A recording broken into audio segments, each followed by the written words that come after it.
Assalamualaikum. Ketemu lagi dengan saya, channel Elvina Khairani Dalimunte. Nah, sekarang kita mulai menjelaskan tentang teks berita. Teks berita adalah teks yang melaporkan kejadian, peristiwa, atau informasi yang sedang terjadi atau yang benar-benar terjadi, seperti media elektronik, media cetak, dari mulut ke mulut, radio, serta kejadian aktual dan faktual. Ciri-ciri teks berita. Ciri-ciri teks berita yang pertama yaitu faktual. Faktual itu yang benar-benar terjadi. Yang kedua yaitu aktual, yaitu peristiwa yang benar-benar terjadi atau peristiwa yang masih segar. Nah, sekarang saya menjelaskan tentang struktur teks berita. Struktur teks berita itu ada 3.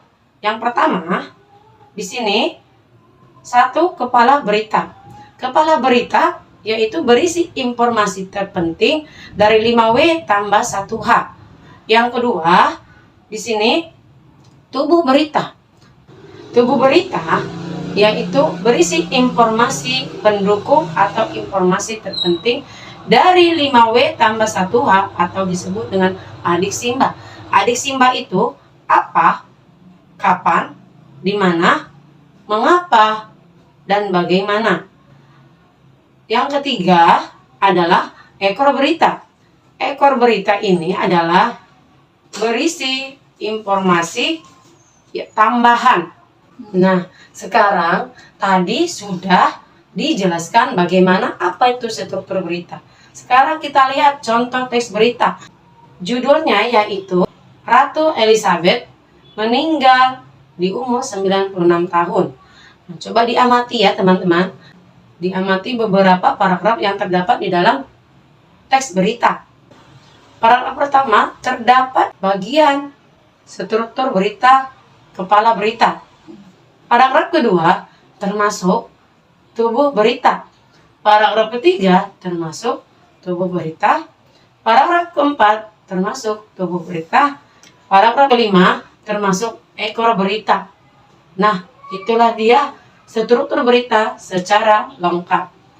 Kemudian, saya akan menjelaskan tentang kaidah kebahasaan teks berita. Yang pertama, penggunaan bahasa baku atau bahasa standar. Penggunaan bahasa baku itu adalah bahasa yang menurut KBBI atau Kamus Besar Bahasa Indonesia. Contoh, ratusan COVID-19 mengantri di lobi wisata atlet. Nah, di contoh tersebut yang merupakan di situ contoh bahasa baku yaitu mengantri. Itulah contohnya dari bahasa baku. Yang kedua, penggunaan kalimat langsung.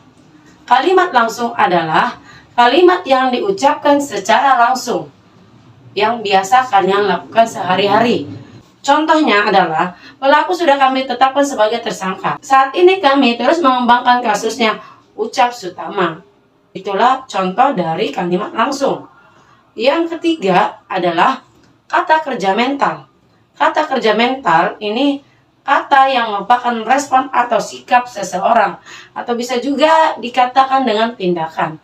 Contohnya yaitu merasa tertipu, para korban lantas melapor ke polisi. Yang keempat adalah penggunaan kata keterangan waktu dan tempat. Contohnya, kata Kapolsek Wonosari Kompol Sutama saat dihubungi Minggu tanggal 8 bulan 10 tahun 2022. Yang kelima, penggunaan konjungsi temporal. Konjungsi temporal ini bisa disebut juga dengan konjungsi kronologis. Contohnya seperti sejak, kemudian, akhirnya, dan masih banyak lagi contoh-contoh dari konjungsi temporal. Di sini akan saya buat contoh kalimat dari konjungsi temporal. Contohnya yaitu pelaku datang ke sekolahan, kemudian langsung bilang ke kepala sekolah untuk menyosialisasikan Kupon wisata kuliner. Itulah contoh dari penggunaan konjungsi temporal, yaitu yang terdapat di situ di contoh kalimat tersebut.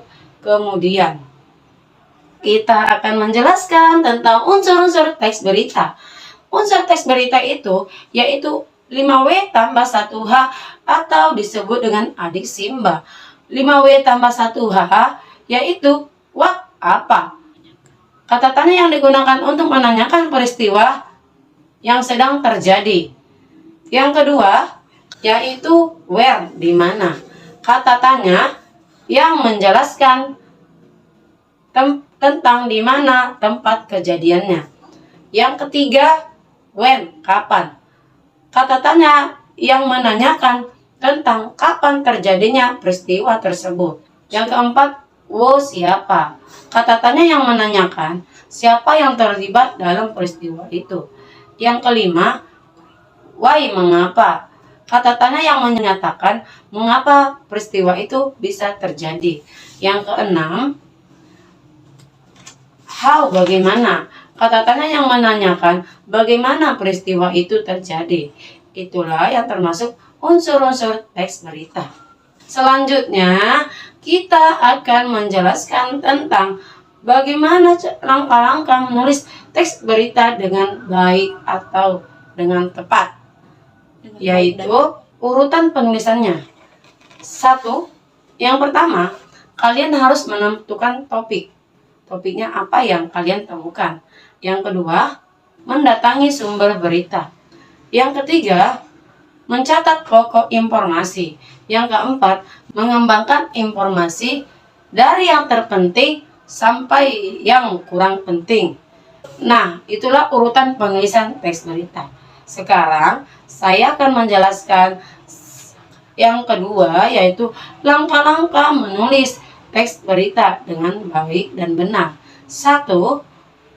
Kalian harus menentukan topik yang kalian temukan. Yang kedua, mendatangi sumber berita, yaitu dengan mengamati langsung atau mewawancarai seorang narasumber yang akan diberitakan hari ini. Yang ketiga, mencatat pokok-pokok hasil pengamatan dari 5W tambah 1H atau adik Simba.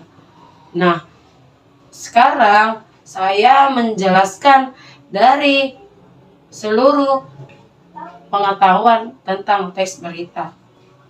Assalamualaikum warahmatullahi wabarakatuh.